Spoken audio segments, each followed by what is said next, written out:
Коко Шанель сказала, что если женщина изменила прическу, скоро она изменит жизнь. И мы полностью с ней согласны. Мы выбрали нескольких участниц, у которых знакомы всем проблемы. Кто-то хочет вернуться в форму после беременности, кто-то разработать свой индивидуальный стиль, кто-то сделать так, чтобы его внутренняя составляющая была видна всем и показывала его индивидуальность. Итак, наша следующая участница во время проекта, благодаря профессионалам, стилисту, визажисту, тренеру и психологу, раскроет себя и станет лучшей версией себя. Знакомьтесь, Светлана Ударина.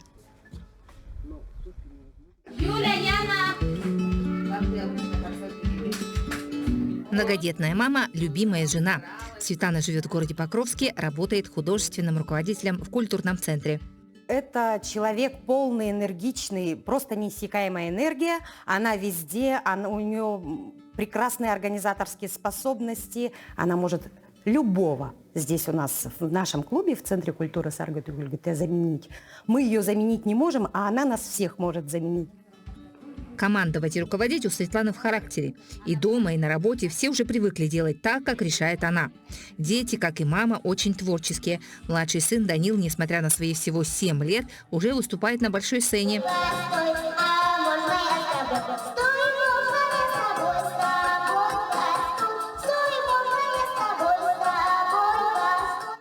Подобные домашние концерты в семье не редкость, и мама всячески их поощряет и поддерживает. Помимо домашних дел, огорода, увлекается коллекционированием старинных вещей.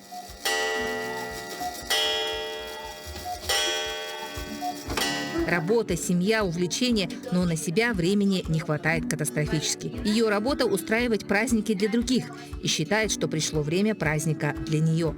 От проекта я жду, скорее всего, новых эмоций, новых ощущений и открытия новой себя. Я жду новую я. Специалистом проекта у участницы запрос один – волшебный пендель, который позволит стать той Светланой, какой ее, возможно, еще не знают.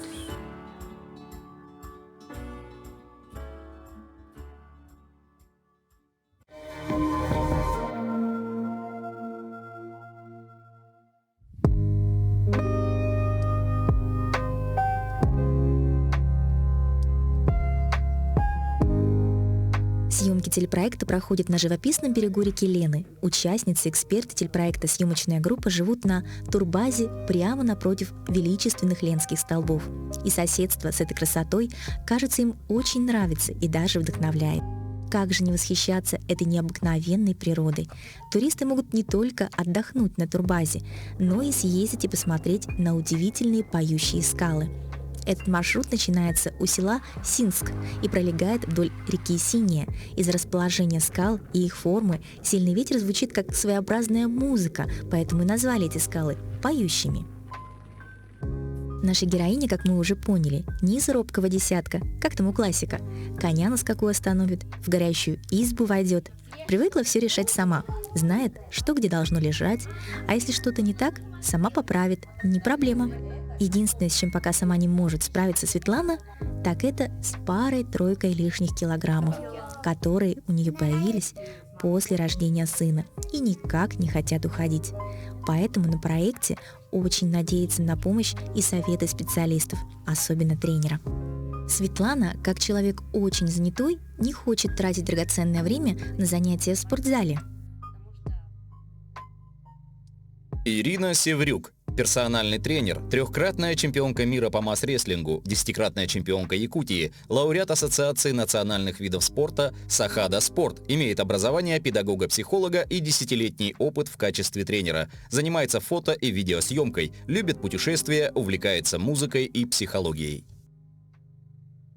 Ирина, у меня такой вопрос. Вот мы сейчас будем тренироваться, и хотелось бы такие упражнения, которые можно сделать дома, в домашних условиях, потому что спортзал от меня далеко, я живу на окраине, и не всегда есть возможность посетить спортзал.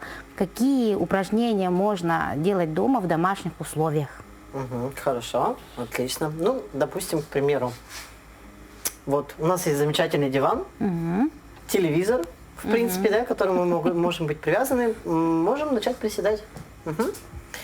Так, ножки ставим чуть шире плеч, носочки разводим, попочка у нас всегда отходит назад, спинку держим ровно. смотря тот же телевизор, либо у нас рекламная пауза, мы присели, коснулись и на выдохе встали. Присели, коснулись и на выдохе встали. Угу. Хорошо. Понятно? Ножки чуть-чуть подальше. Выполнять упражнения Светлане кажется просто, и особенно нравится, что вместо спортинвентаря можно использовать любые подручные предметы. Я думаю, у каждого в доме найдется такой инвентарь в виде бутылок, верно? Также можно очень с пользой применить. Держим бутылочки перед собой. Это у нас по 0,5. И на выдохе подняли вверх, опустили и в стороны подняли.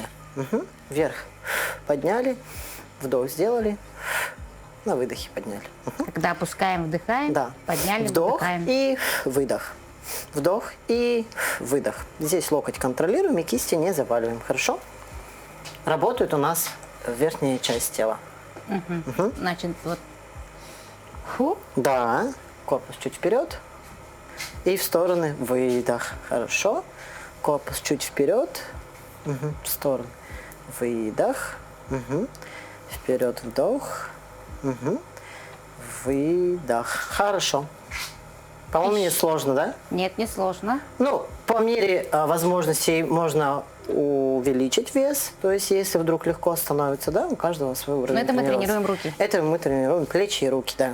Также можно взять те же самые бутылки, ручки расположить вдоль кармашков и на выдохе поднимать до параллели. Локоть зафиксирован, к корпусу можно приложить, опустили и выдохнули. Это что мы тут Опустили и выдохнули. Это у нас тоже руки, бицепс, передняя часть. Дальше в ход идет домашний инвентарь. Я вот вижу, у нас там веник есть в углу. Я сейчас принесу. Да. Который также может послужить нам очень хорошим инвентарем. Ну, все мы проводим дома уборку, да, у каждого, наверное, есть метла. Элементарная просто. То есть сделать упражнение на пресс. Это будут скручивания в стороны. То есть берем метелку, я не знаю, можем и мести, имитация, да, потому что мы метем. Либо перед собой берем и максимально в стороны прокручиваемся. Угу. То есть у нас ножки остаются в ровной позиции, таз становится ровно. Работает лишь у нас вот мышцы пресса. Раз и два. И раз и два. Ну и так же, как мести, да. Раз, как будто метем, и два. Либо косим траву, да. Это значит вот, да? Да, можно так. Раз. Да, только что у нас не форсированные движения, мы просто такие раскачались, да. А именно осознанно. Раз, сделали. Два, сделали. Вот. Раз, сделали. Два, да. И имитацию поднес тоже. Ну и так же, да? Да. Метаем. И раз. Да, в стороны. Два. И раз. Вдох сделали. И выдох. Угу. Отдыхая, можно даже Можно даже взять в руки ребенка и, допустим, с ним также вот приседать на диван. Да. И это будет весело для него и для вас. Спасибо большое за упражнение. Будем стараться и выполнять. Спасибо большое, вам больших успехов. Комплекс несложных упражнений Светлане понравился, и, воодушевившись будущим успехом, она просит тренера проконсультировать ее еще и по питанию, ведь сколько ни занимайся спортом, если неправильно питаешься, то результата не видать. Поэтому второй раз они решают встретиться за завтраком. Светлана, доброе утро. Доброе. Сейчас у нас время завтрака, а это значит, что мы с вами поговорим о питании.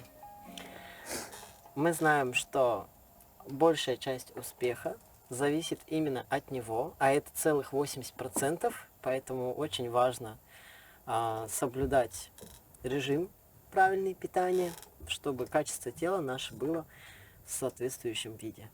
Ну, то есть в хорошем, правильно? Мне бы очень хотелось бы узнать, как вы питаетесь. Я практически не завтракаю, да? Потому что надо делать домашние дела, потом бежать, собрать себя и уже быть на работе, да. Ну, обедать обедаем, но бывает, что иногда и не ужинаем. Но после мероприятий, после этого я вечером прихожу домой, глаза мои голодные, я открываю холодильник, и я вытаскиваю из холодильника все, что даже вот такое ощущение, что я на самом деле, ну, оно не влезет в меня, но я его открываю, и мне кажется, я все это съем. В вашем рационе отсутствует элементарный завтрак. Завтрак – это основа нашего дня. И если у нас отсутствует он, какой-то пробел, либо перекус там, в виде кофе бывает, да, у людей, то обязательно, то есть организм доберет все свои калории вечером. То есть вы съедаете и завтрак в этот момент, и ужин также вдвойне. Ну и почему, соответственно, происходит результат того, что люди набирают избыточный вес. А как приучить себя завтракать? Вот, ну, не лезет же утром. Начинать утро со стакана воды. То есть проснуться, для организма это очень полезно. Ну и, соответственно, там тоже... А важно, что это теплая или холодная вода? Какая комфортная. Вот что вы обычно любите употреблять в пищу? Знаю, что вы неровно дышите хлебом. Да, я не представляю вообще любой сеанс еды без хлеба. Потому что если я не поем хлебушек, я через полчаса уже голодная. Вот. И начинаю в поисках, чтобы еще что-нибудь перекусить или съесть. И, как правило, вечером мы также едим хлеб. Да, Верно? обязательно. Еще и со слоем масла или сливок. Так, ясно. А теперь вот такой вопрос. А почему бы этот хлеб, то есть не перенести на завтрак?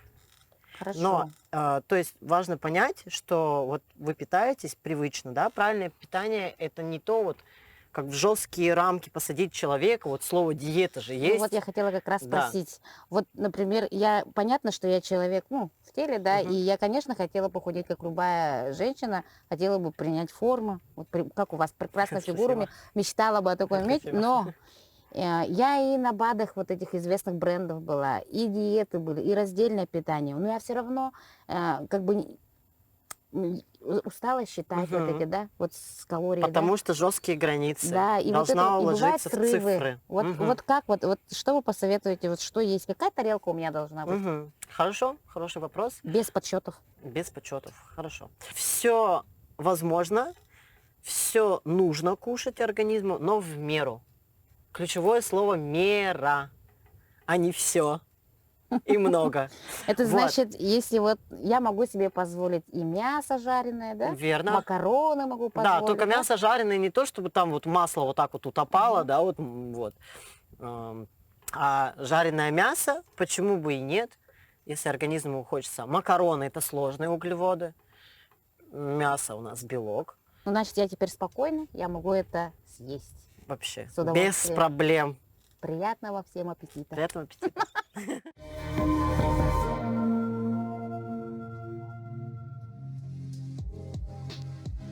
Теперь на очереди встреча с психологом. Несмотря на благополучную семейную жизнь, достигнутые успехи в работе, Светлане все же есть чем поделиться с опытным сердцеведом.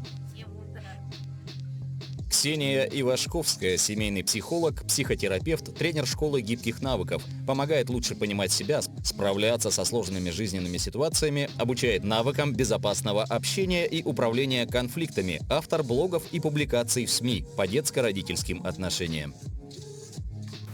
Света, я узнала о вас, что вы руководитель в творческой профессии, да, что вы руководите другими людьми, и при этом ваша профессия творческая требует такой свободы, да, требует придумывания чего-то нового.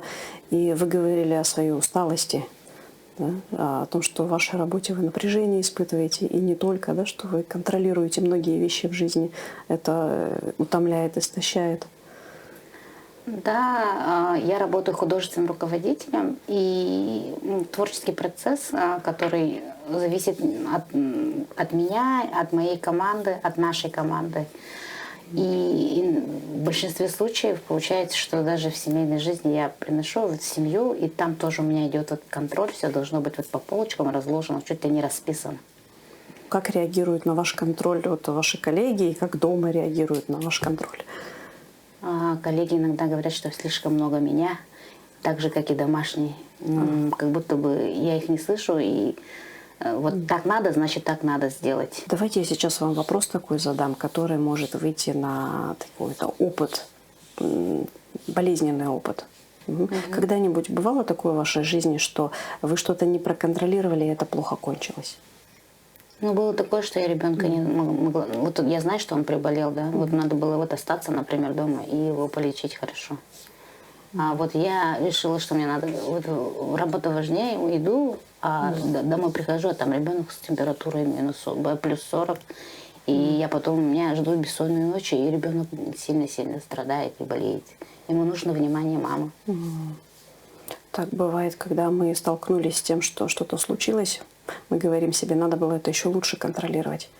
Вообще надо контролировать все, да? И тогда ничего не случится. Да, если бы я осталась, если бы я проконтролировала, может, я и начинаю говорить, вот вы вовремя лекарства не дали, вы не посмотрели, не позвонили, не сказали, что ему хуже. Температура ведь вашего ребенка в тот момент не зависела, то есть это работа его организма, да? Борьба его иммунитета. Я хочу предложить вам посмотреть на такую вещь. Может быть, вы слышали круги ответственности. Да? Есть такой круг поменьше. Это то, что я могу контролировать реально. Да? Могу контролировать. Что мы можем контролировать? Ну, допустим, наше тело, да? Наши личные дела. Да? И есть большой круг, которые мы уже не можем контролировать. Мысли других людей, да? Состояние здоровья других людей, что сделают или скажут, какие-то события во внешнем мире, да? Которые мы на самом деле контролировать не можем, но стремимся, и тогда очень устаем. Да? Очень устаем, и вот этой разницы, границы между нашей ответственностью и не нашей мы не видим. Да, она как бы смазывается, особенно если кто-то требует от нас, чтобы все было хорошо. Ну, я соглашусь с этим, что я не умею отдыхать. И вот, видимо, из-за того, что я вечно контролирую, я разучилась отдыхать. О таком отдыхе можно договориться, например, с близкими, что я ухожу в лес, да, грубо говоря, и вы мне не звоните в течение, допустим, от стольки-то и до стольки-то. Я пошла делать вам такую уравновешенную, добрую маму, да, такого сбалансированного начальника. Ушла на выходной, на звонки не отвечаю. Вам можно? Можете дать себе такую возможность? Попробовать? Мне кажется, даже нужно. То есть запрета нет, никто не будет против? Да не будет против. Можно попробовать. Просто это я сама. Угу. А в тот момент, когда вы отключились, вам нужен кто-то рядом, с кем вы можете поговорить? Кто-то из друзей, например? Вообще я всегда разговариваю со своим мужем. Мой муж — это как мой лучший друг. Не как, а он и есть мой лучший друг. С кем я делюсь, который меня понимает. Когда в последний раз у вас была возможность с мужем вот так побыть наедине, без детей? Ой, это было давно. С мужем раньше мы ездили с ним, как бы могли себе так романтик устроить. Это было до рождения младшего сына, которому сейчас 7 лет. Света, я вам хочу кое-что сказать о такой вещи. Семейная система. Знакомое слово когда-нибудь, может быть, слышали? Такое понятие семейная система. Вот, в психологии оно есть. Семейная система — это когда люди живут вместе, родственники, те, кто живут в квартире, и их быт определенным образом налажен. Все привыкли, что каждый делает свою работу, если можно так назвать. Да, каждый играет свою роль. И это привычка, и люди рассчитывают друг на друга. И когда кто-то начинает менять свой стиль, кто-то делает что-то, например, другое, все, конечно, начинают чувствовать вот эту нехватку. Да? А иногда бывает, что так полагаются, и так много груза, например, складывают на одного члена семьи, например, на маму, на вас, да? Рассчитывают на вас в любом случае, что вы уже чувствуете, как будто бы вы зажаты и не можете вот маневрировать, не можете распорядиться своим временем. Когда вы сейчас сказали, я поймала себя на мысль о том, что, может быть, я хочу быть нужной всем. Нужной всем. Вот, может быть, для меня страх то, что я буду ненужной.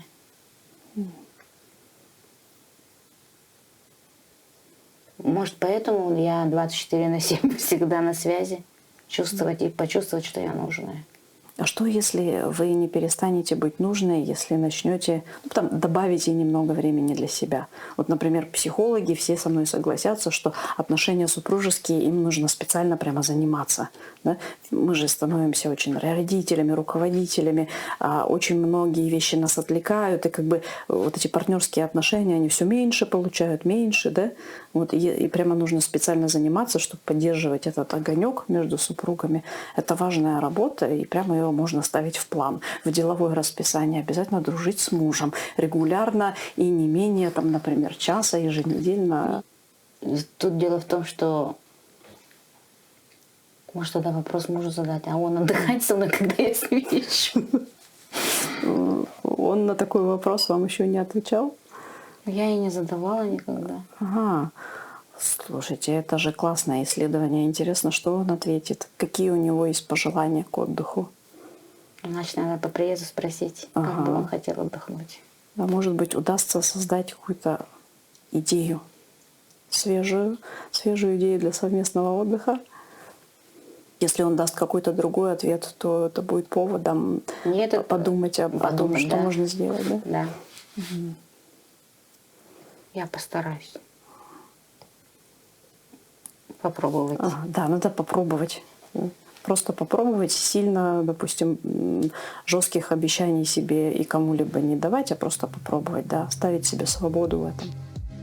Перед встречей с психологом я так настраивалась, что я буду такая крепкая, я даже где-то, может, умолчу и буду твердым орешком, даже не расплачусь, но открою вам тайну. Где-то на минуте 10 Ксения копнула, спросила какие-то наводящие вопросы, с которых я начала просто реветь. И попросила психолога все это оставить за кадром. Я считаю, что она очень крутой специалист. Она перевернула, и я посмотрела с другой стороны. И немножко так успокоилась. И смело могу сказать, что сейчас я смотрю по-другому это и буду двигаться в нужном направлении. Светлане сейчас нужно будет новые границы найти. Она сейчас в кризисе границ, она их пересматривает. Конечно, у нее мощные привычки, которые вызывают уважение. Вот можно сказать, ой, отпусти контроль. Но именно контроль же позволил ей состояться как руководитель, состояться как мать семейства. Да? То есть контроль важен, она умеет это, умеет прекрасно. Да? Теперь нужно найти, где остановиться. Мне кажется, Светлана отправилась задавать своему мужу вопрос, отдыхает ли он с ней. Это очень классно. Было видно, как она задумалась. Я надеюсь, что у них будет продуктивный разговор, и они еще поближе друг друга узнают.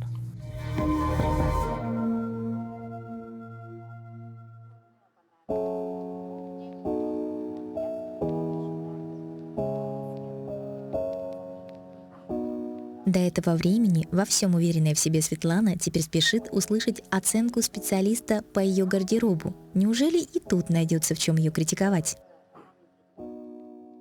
Дарья Габышева, персональный стилист, коуч, блогер, многодетная мама, помогает девушкам в Якутии и за ее пределами найти свою неповторимость и очарование. Дарья убеждена, что все люди имеют свой стиль, и ее миссия – помочь его найти и подчеркнуть с помощью одежды. Светлана, сейчас мы посмотрим твой гардероб и немножечко его проанализируем. Я вот обратила внимание, что ты преимущественно выбираешь темные оттенки, да? И, соответственно, делаю вывод, что тебе нравится, скажем так, быть менее заметной, да? С чем ты связываешь? Я это сейчас связываю с тем, что я, пополнела, и темный цвет, он стройнит, это всем известная формула. Темная одежда всегда стройнит, белая полнит. На самом деле это неправда. Да, такая вот новость. Особенность темного цвета вообще в том, что он обретает цельную форму. И черный цвет имеет четкую окантовку. То есть, если мы, скажем так, выбираем темные оттенки, скорее всего, он будет подчеркивать ровно ту форму, которую он подчеркивает. И меньше она, скажем так, не станет. Идеальный вариант для того, чтобы скорректировать фигуру, это будут более светлые оттенки. Они, наоборот, будут в первую очередь освежать лицо, зрительно вытягивать силуэт. Сразу хочу отметить, что мне нравится, что ты выбираешь, например, один цвет, да, то есть один цвет в целом он вытягивает. Но, опять же, это, скажем так, проблема нашего времени тем, что людям продают цельный костюм, и покупаешь цельный костюм, и что? Вот тебе и полный образ, да? Да. То есть нет полета фантазии, нет возможности экспериментировать. У тебя, как я понимаю, полностью все костюмные группы только, да?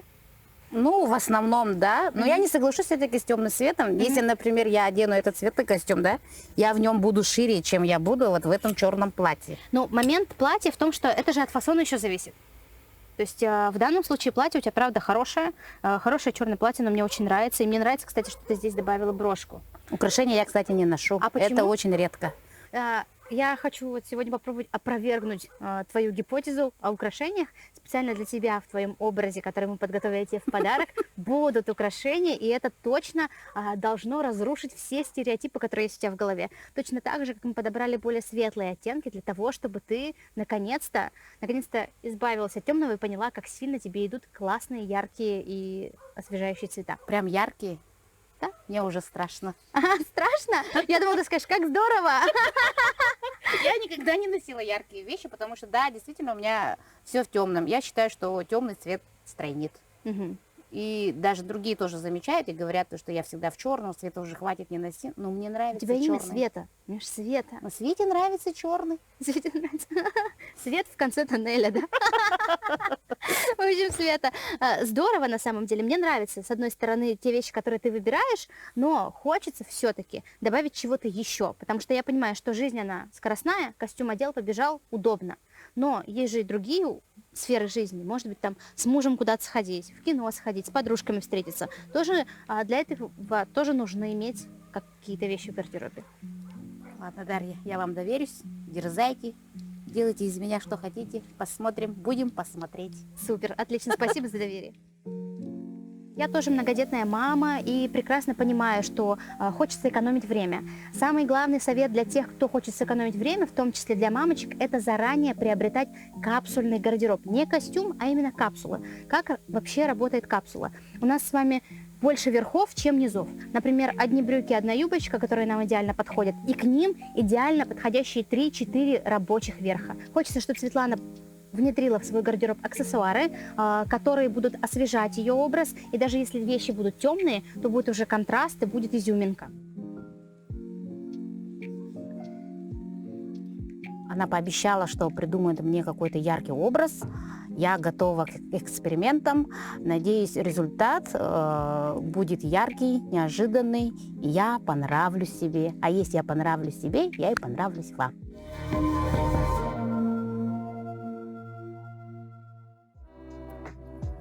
Желание нравиться, конечно, есть у любой женщины, и особенно у сильной, которая не терпит, когда ее обсуждают. Но, похоже, Светлана поняла, что со своей суровостью и излишней решительностью ей пора прощаться и быть чуть помягче и уступчивее. Следующая встреча с визажистом. И тут наша героиня со своей инициативностью вновь впереди всех. Захотела не просто, чтобы ее накрасили, но и научили. Хорошо, что наш эксперт как раз с опытом обучения. Надежда Ларионова, архангельская, визажист с опытом более 10 лет, обучалась у ведущих визажистов России и Казахстана, имеет международные сертификаты, передает свой опыт начинающим визажистам на авторских курсах, считает себя фанатом профессии, а макияж – способом творческого самовыражения. Подскажите, как сделать макияж быстро, чтобы иметь свежий вид, и чтобы со сцены это было видно. А также из-за того, что бывает такое, что на мероприятии мы выходим несколько раз на сцену, но хотелось бы менять свой образ, и чтобы это был как бы экспресс, макияж и смена образа. Ну, смотрите, Светлана, в экспресс-макияже сценическом есть некоторые нюансы. Нам приходится пренебрегать качеством, то есть мы не сможем за 15-10 минут никак сделать идеальный макияж. То есть мы здесь делаем акцент на яркость. Вы должны быть видны издалека аудитории своей, да? То есть, ну, для этого нам нужны текстуры и поставленная рука. Начнем? Начнем. Сейчас я вам покажу. Любой макияж мы, даже если это выход на сцену, мы начинаем, конечно же, с ухода. Нам нужно увлажнить свою кожу. То есть это у вас будет первый макияж. Когда вы будете второй, третий макияж делать, соответственно, тональный крем вы новый не будете наносить, потому что тон кожи вам нет нужды менять. Мы будем менять только тени. Да?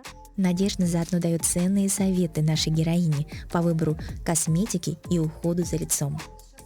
В ресницы прям набиваем текстуру. В данном случае это устойчивый карандаш Шик. Как отличить устойчивый карандаш от неустойчивого, если вы не уверены? Знаете? Неустойчивый карандаш, он всегда в дереве. Видите, вот тут дерево. Да. А здесь пластик, как бы пластик, да. Дальше половину лица визажист дает оформить самой Светлане. И вот так, да? В реснички прям, да. До конца? Всю межресничку. Вот так, да? Да. Можно сделать грубо, можно небрежно сделать и подтушевать потом маленькой кисточкой. Все вполне достаточно, сильно много не надо. Очень хорошо справились, на самом деле, не у всех получается. Вообще здорово. Да? Угу. Принцип быстрого макияжа, никаких страхов. Прям много делай, жирно делай. Через мои руки прошло очень много людей. Я никогда не видела, чтобы у человека сразу так хорошо получалось. Я думаю, что у нее очень хорошее будущее в плане макияжа. И она обязательно с этим справится. Вот ее сторона и моя сторона, я думаю, у меня неплохо получилось. И я очень довольна собой. Надежда сказала, чтобы я набивала руку. Подопытных кроликов найдем, их много, и всех их. На них руку набьем.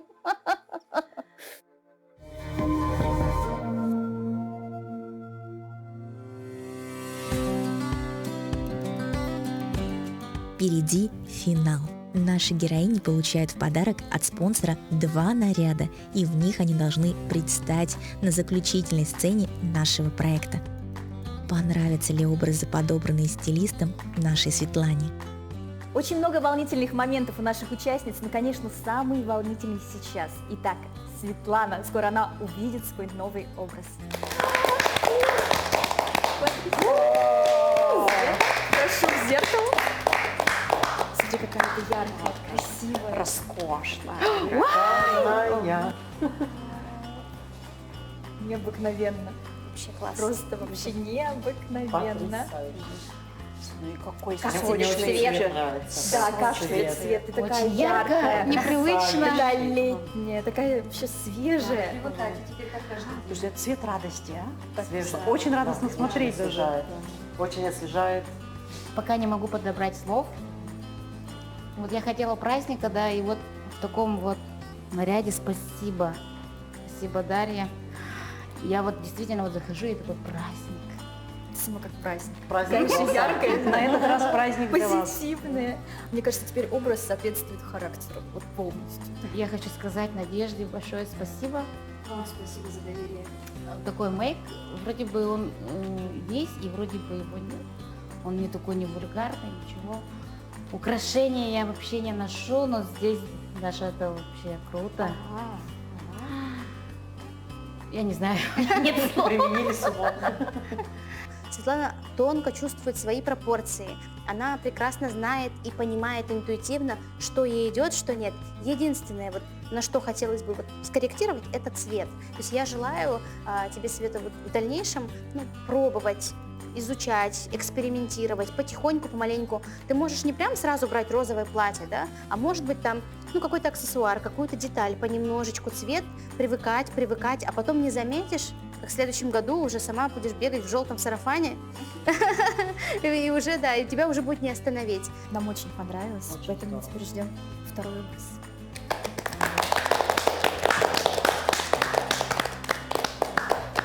Шикарно, вообще шикарно.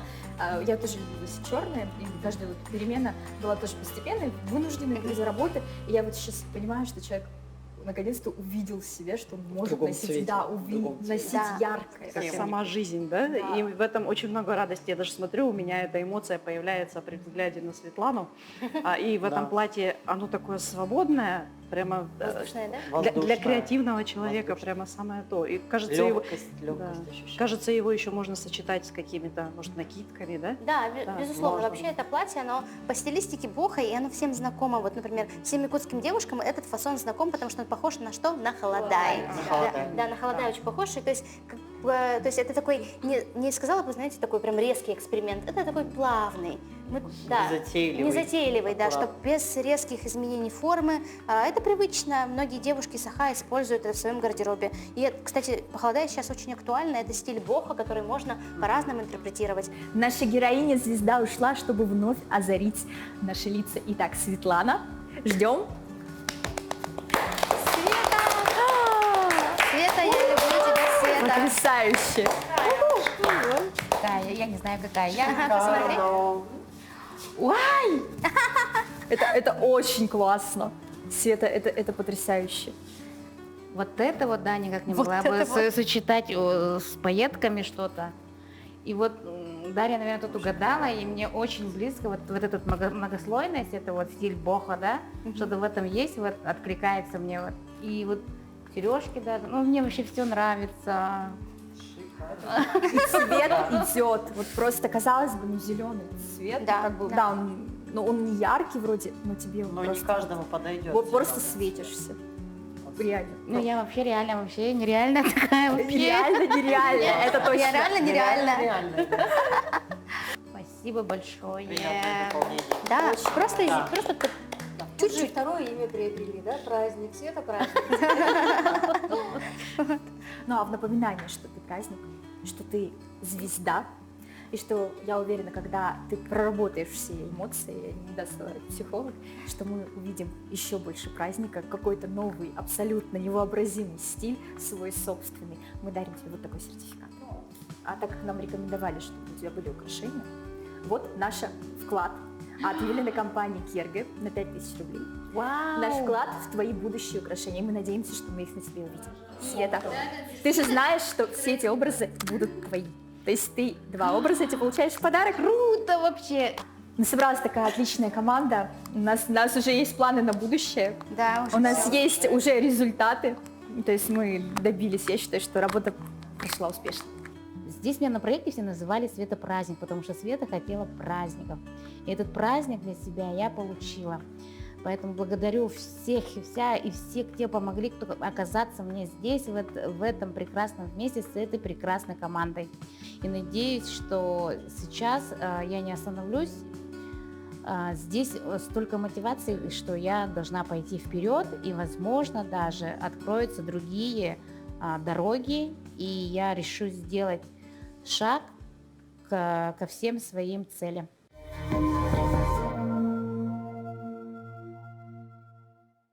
Каждая женщина хоть раз хотела измениться. Кто-то хочет поменять прическу, цвет волос, а кто-то даже изменить полностью стиль. Но мало кто решается и уходит дальше мысли.